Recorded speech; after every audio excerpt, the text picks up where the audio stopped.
Hello everybody and welcome! This is Adrian. Thank you so much for joining me today. It's gonna be time for some Europa Universalis IV, but we're gonna be trying out a mod today. We're gonna be trying out a mod called Imperium Universalis. So, just in case you guys did not know, I actually developed a mod for Europa Universalis some time ago. This was probably about a year or so ago, give or take. And I had developed a mod for Europa Universalis that was called Roma Universalis.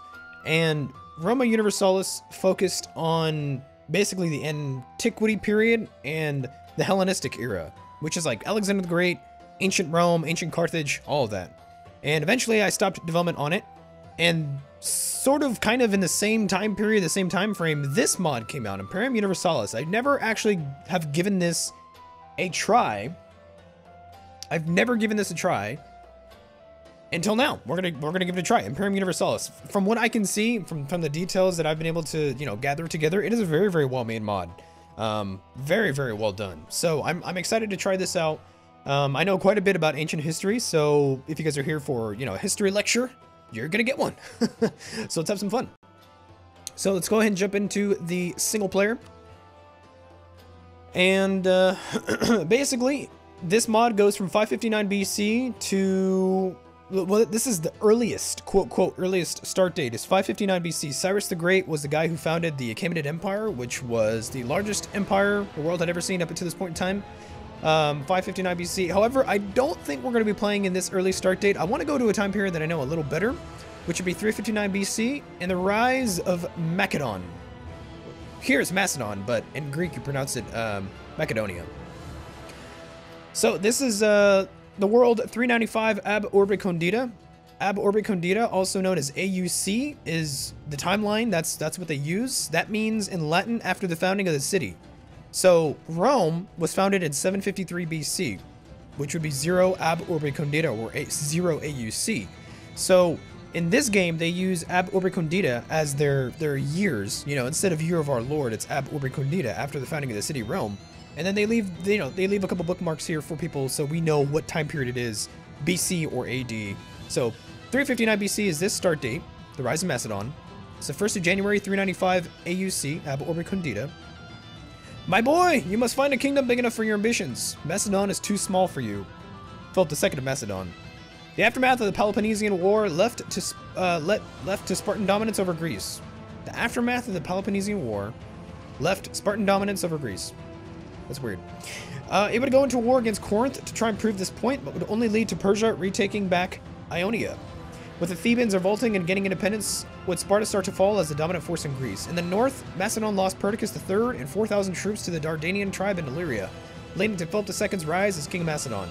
Athens attempted to recover Amphipolis, which would lead to war between the two states. It would be decided in the Battle of Bethany, where Philip won a major victory and opened the path for a powerful Macedon. So here we have Greece.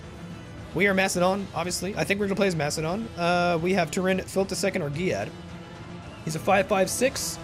Macedonian ideas is discipline, maximum absolutism. We get Greek advisors, possible advisors +1. Cavalry combat ability. We get shock damage received. Land leader shock siege ability. Production efficiency, not Prussians. And then royal peltists. We get skirmishers combat ability.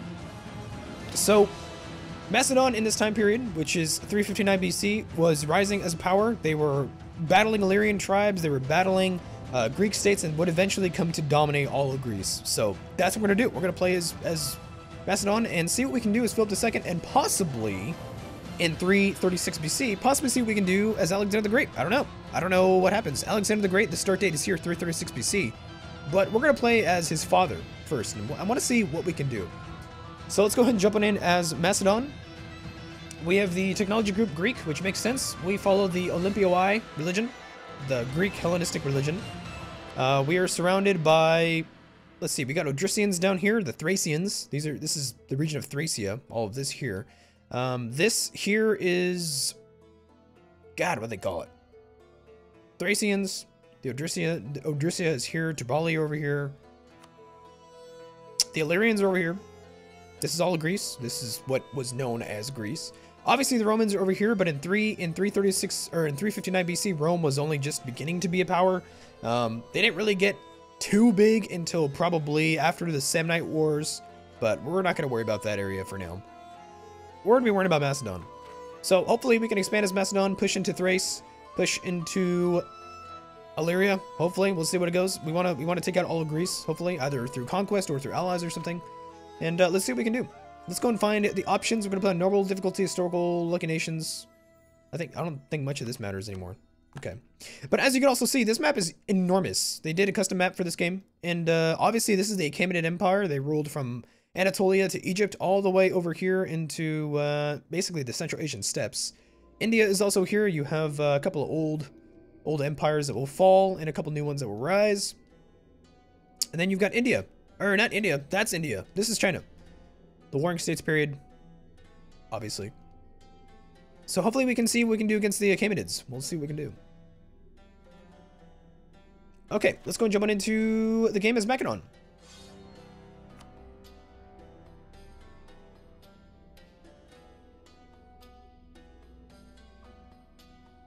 So like I said, I've never played this mod before. Oops, sorry, hit the mic there. I've never played this mod before, so I don't know what it's like. Food mechanics. Welcome to Imperium Universalis. As you may know, the mod contains a special food system. With this event, you can decide if you want to play with the food system or if you want to play without it. It's recommended to play without it when playing with others in multiplayer because it can cause desync errors. Please think about this decision. You can change it once you select an option. Okay, I guess we'll go ahead and activate the food system because if that's the default way of playing. Okay, so let's take a look around. Let's see what we have. Let's go and take a look at some culture groups here. So we have the Hellenic culture group. We got the Paeonians, the Dacians, the Gataeans, and the Thracians over here. This is the Daco-Thracian culture group. This is the Illyrian group, the Pannoni, the Demotae, the Ardei, the Dardani, and the Ardei is over here. We have this is the Thraco-Frisians, Thraco-Frisians, the Bithynians, the Messians, and the Frisians. Over here is going to be the Anatolians, Lydians, Carians, Lycians, Cappadocians, the Pontics, the Ionics. Yep, the Ionic. These are Ionic colonists. They're all over here in the Black Sea. Samaria is over here. The Kingdom of Samaria is pretty cool. They're a Hellenic state surrounded by nomads. You know, it's pretty cool. And then obviously we have the Achaemenids. Way over here, they conquer and control everything. And they actually have a few vassals. Looks like here in Greece, they control the Ionian coast. After the Peloponnesian War, they were able to control the Ionian coast, and they have some autonomous vassals over here. So we'll see what we can do about that. We have some rivals. Who are we rival to? Syracuse, Sparta, and Arcadia.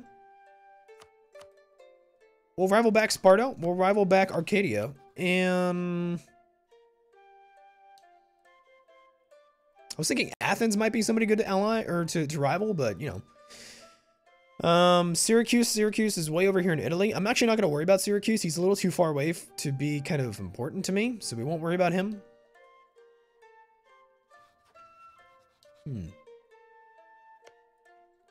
Yeah, I don't know. We can't rival Athena, I guess. I don't know.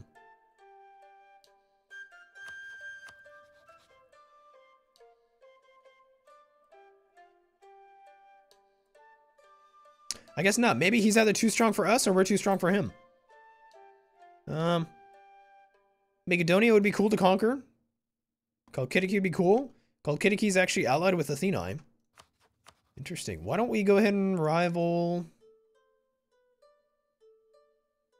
Damn it, we actually can't rival Macedonia. We'll leave one rival slot open then, that's fine. We're gonna create an army for our nation. Do we have any cores that we need to take? Pydna. We could attack Athena for Pydna. He owns that. We have some new unit models here. This is this looks like this is probably a hoplite because he's got a two-sided spear. Yeah, Greek hoplites, companion cavalry. We do have companion cavalry here. Macedon was the one to come up with heavy shock cavalry, companion cavalry. Although the Thessalians as well, they had really, really good cavalry. Those guys were pretty good.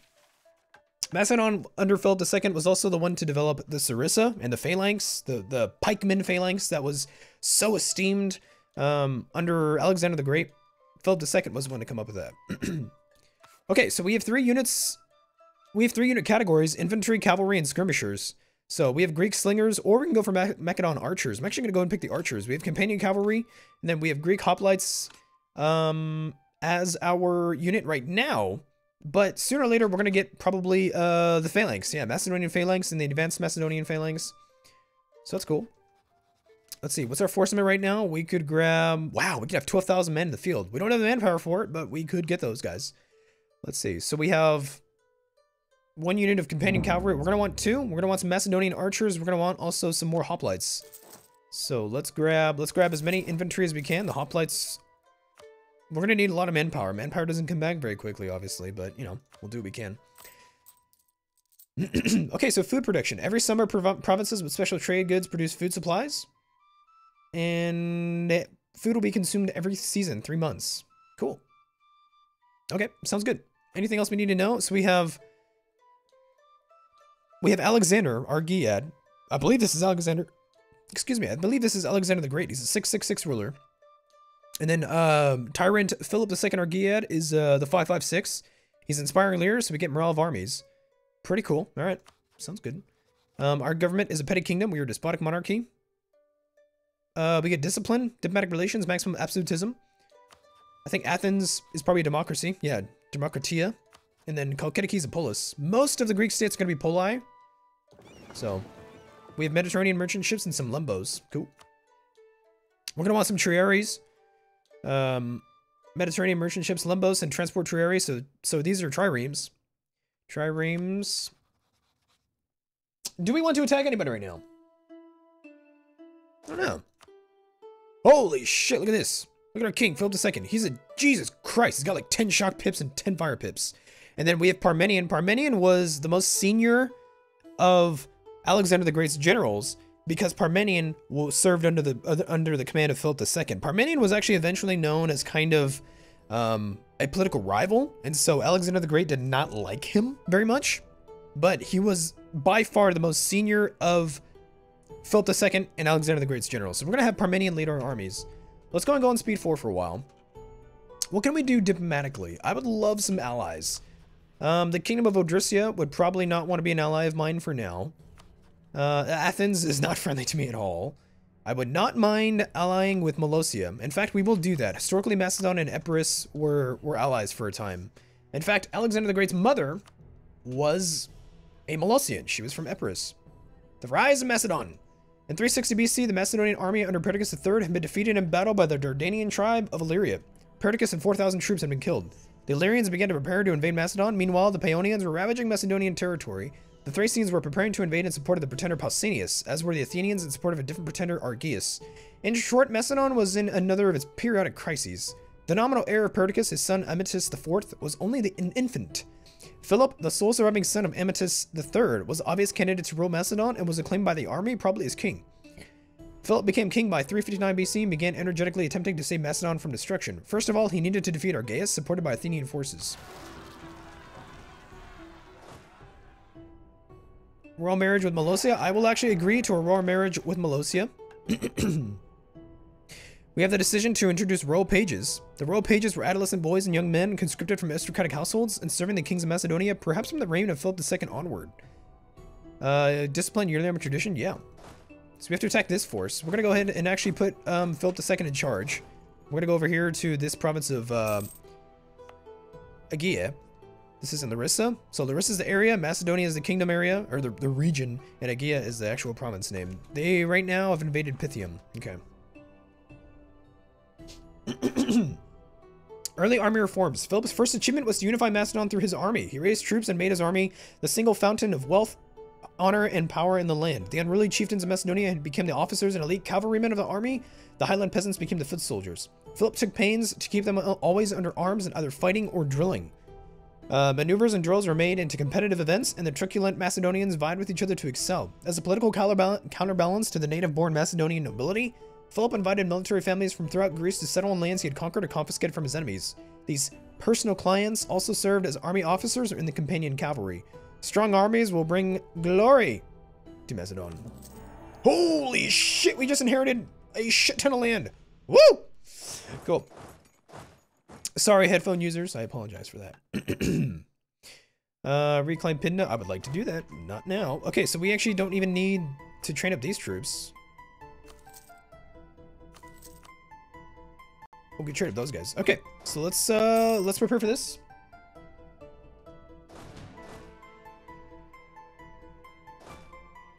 We're gonna put Parmenion in charge over here. We have Macedon, or we have, you know, so we could. What territory is this? This is mountains. Ooh, we're gonna attack the pretenders in mountains, I suppose, unless he wants to move against me.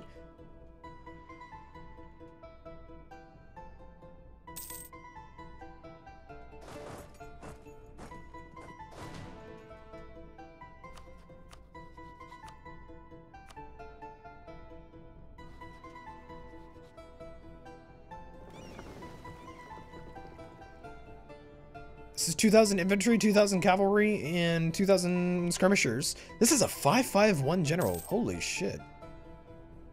Impressive. Magnesia declared war on their enemy Pharaoh. They cite independence as their Cassis Belli. Athena declared war on the Boudicca. They cite the Hegemonic War as their CB. Do I put Philip in charge of this and try and move them to these, who gets there earlier? Oh, we do. Okay. Persia declared war on their new enemy, Matawai. They cite border conquest as their CB. Okay. Wow! We just destroyed that force. That was pretty good. Military. The Adricians want military access. They're at war with the Boudicca. Wait a minute. Wait a minute. Odrysia is allied with Athens?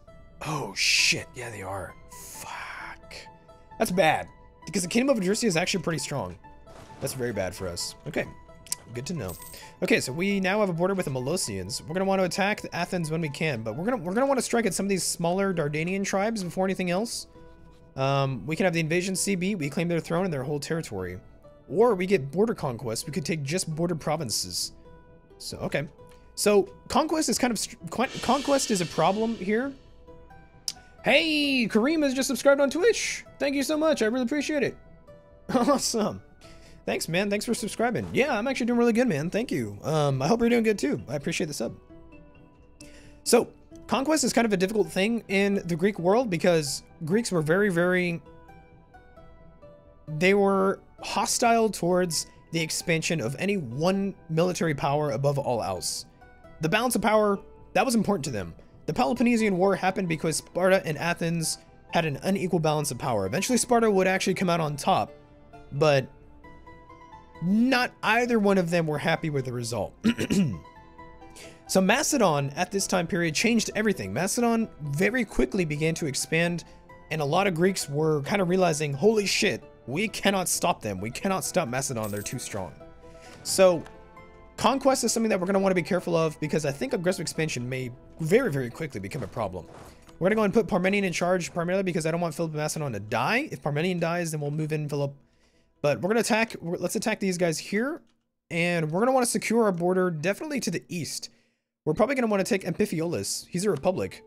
Well, the Polis, you know, the Greek Polis. The Odrysians are going to be a problem because Odrysia is an ally of the Athenians. And the Odrysian kingdom is pretty strong. The Thracians are good troops. They have really, really good troops. So we need to be careful with them. So let's start expanding, I think, a little bit to the north.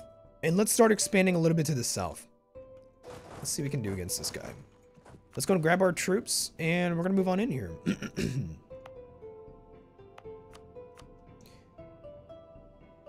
Can I rival this guy by any chance? No. I can rival the Odrysian kingdom. Don't necessarily want to do that, though. What I really also want to do is I want to get to the coast. I want to get over here to Epidomnos. We want to get to Apollonia. We also do want to get to... honestly, I wouldn't mind owning Corcrea.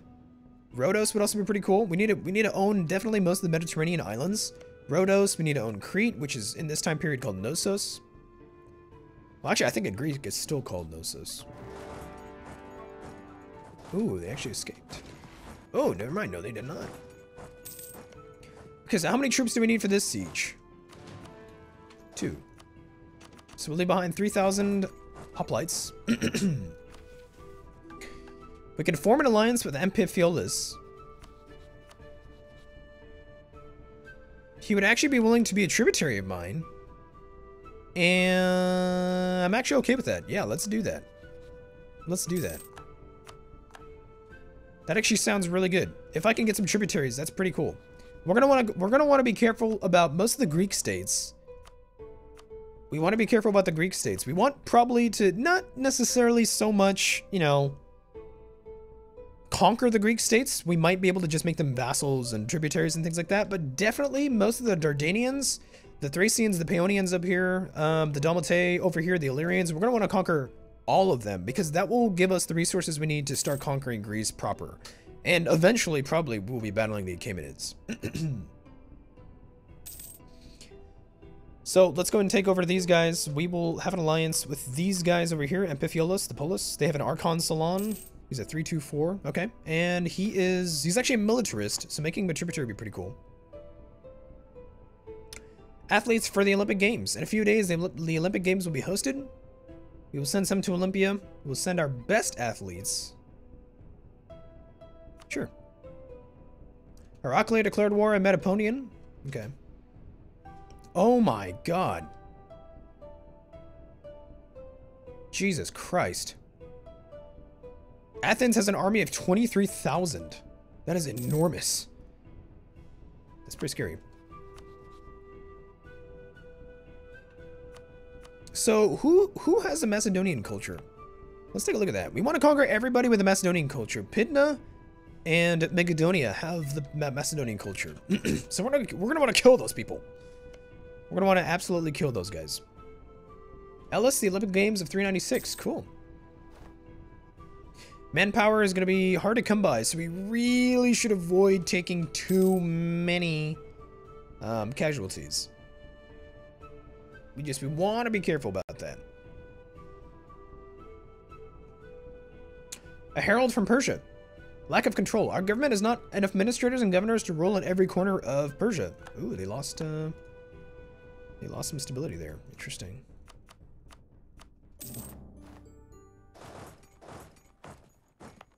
So definitely we're going to have some unrest. Let's go ahead and raise the autonomy. I think that's fine. We can raise the unrest. I'm not too concerned about unrest, you know. And we don't have any war exhaustion, so we'll start cores immediately. How long will they take? They'll be done. Wow, that's going to take a while. That's 8 years. 8 years of coring. Holy shit. All right. Arcadia declared war on Patras. They cite hegemonic wars. There's CB. Let's go ahead and invade over here. Let's invade Macedonia. The question is, what's CB to use?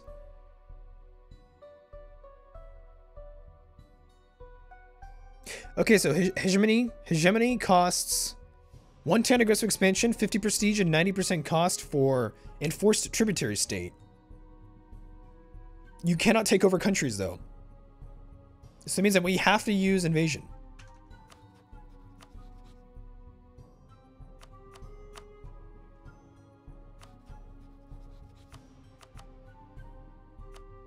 Okay, that's fine.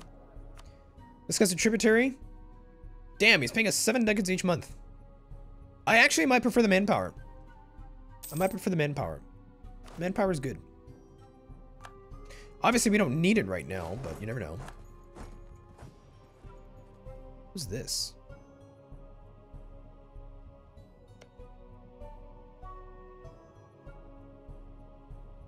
Who is that?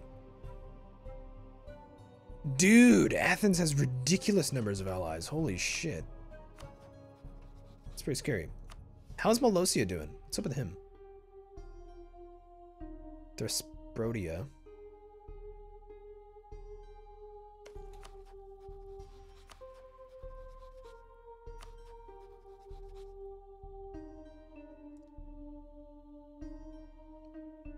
Who's this guy?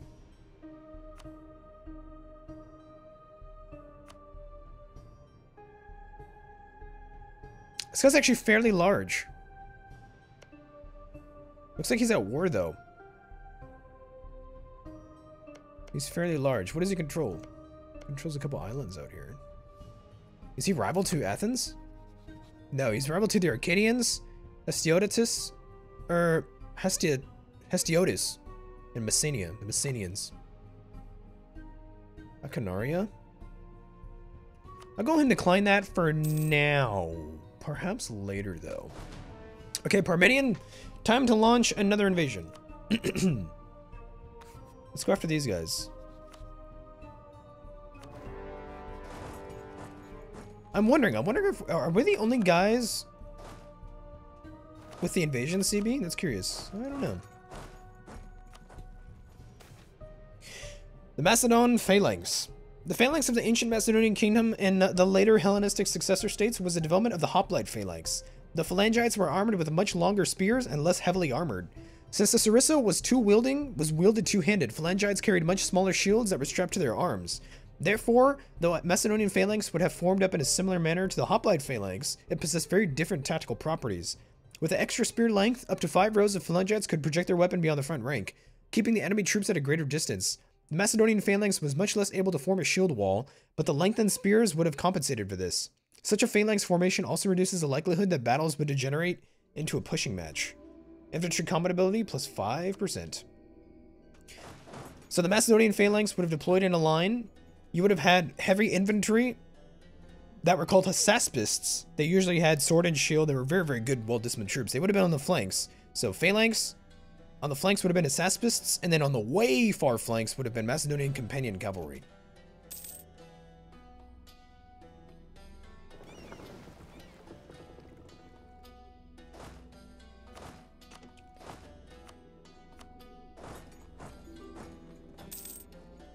The Boeotians want military access. I'm gonna go and give it to them. Boeotia and Sparta are at war with Athens. What's Athens' military strength? The Persians have 240,000 men? Jesus Christ. Athena is 25,000. Carthage is the next strongest. Good to know.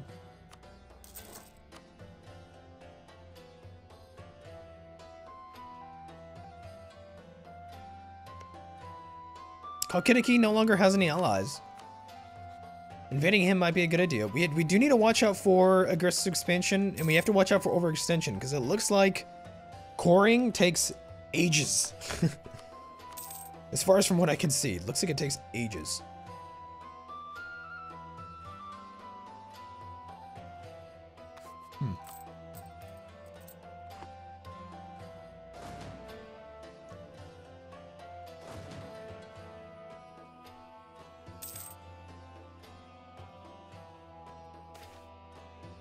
Glorious architecture. Absolutely, we will support that.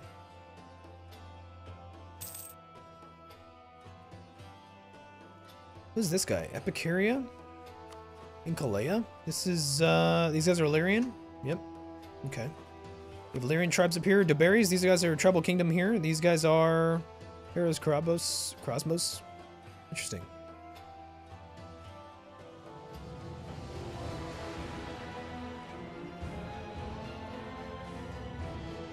Tribal Kingdom. Men from Syracuse arrive. A man from Syracuse crossed our borders today and arrived in Peia. It seems like he was an advisor from Dionysius II at Syracuse, but fled after disputes with his ruler. He asked for asylum in our realm in exchange for important information about Syracuse. Cool. All right. We're gonna take everything. Let's go ahead and grab some money. Cool. How long is it going to take to core this? Yeah, about almost 8 years. Oh, no, never mind. No. If it's our culture, our religion, it only takes about 4 years. That's still wild. Damn. That's a lot longer than I thought. Olympias. Olympias was the daughter of Neoptolemus I, king of the Molossians, an ancient Greek tribe in Epirus, and sister of Alexander I. Her family belonged to the Acidii, a well-respected family of Epirus, which claimed descent from Neoptolemus, son of Achilles. Apparently, she was originally named Polyxena, as Plutarch mentions in his work Moralia, and changed her name to Myrtale prior to her marriage to Philip II of Macedon as part of her initiation into an unknown mystery cult. The name Olympias was the third of 4 names by which she was known. She probably took it as a recognition of Philip's victory in the Olympic Games at 356 BC, the news of which coincided with Alexander's birth. Marital bliss! Olympias Acidity becomes the new consort. Looks like we're gonna get some new military technology. We grab military tactics, land morale, supply limit, infantry fire, infantry shot, improved flanking range. Sounds good, man.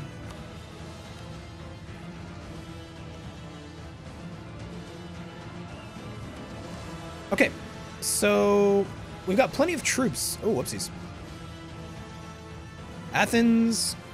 Okay, is an autonomous vassal of Athena. So the Boeoticas, or Boeotica, is an autonomous vassal of Atheni, which is good for us. This is our tributary.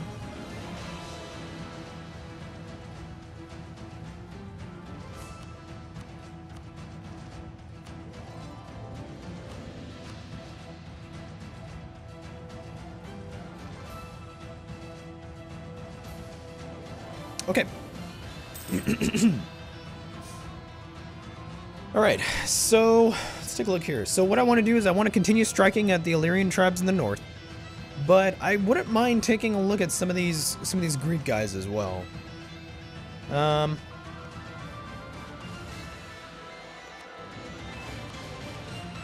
mean, honestly, we can just keep expanding if you wanted to. The thing is overextension is my concern. I don't want to be too overextended or anything.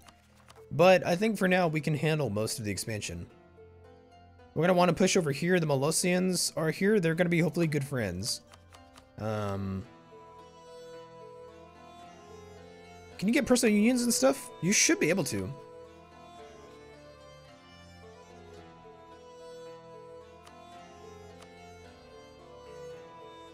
I don't know. That'd be something to look into. But overall, I'm liking the mod. This is going to be fun. We're going to expand as Macedon. We're going to see what we can do under Philip II's reign. So I'm going to take a quick break here, but I will see you in the next episode. Thank you so much for watching. As always, I do hope you guys are enjoying this campaign, and I'll see you guys very, very soon. Thanks so much.